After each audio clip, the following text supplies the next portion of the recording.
રાજ્ય સરકારના કર્મચારીઓને રહેણાંક માટેના પ્લોટ ફાળવવામાં આવ્યા છે અને એમાં મોટા ભાગેના કર્મચારીઓ પોતે પોતાના મકાનો બનાવીને રહેશે, પરંતુ આમાં ઘણા કર્મચારીઓ અત્યારે નિવૃત્ત થઈ ગયા છે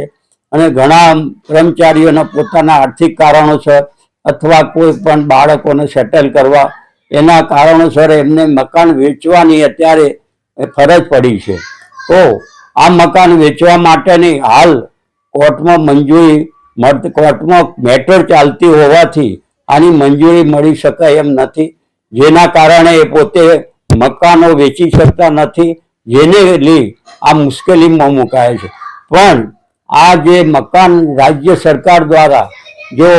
અત્યારે જે આવા કર્મચારીઓ જે મકાન વેચવા ઈચ્છતા હોય એમને અત્યારે જે 25-30 વર્ષનો સમયગાળો થઈ ગયો 25 ઉપરનો, તો એમની જો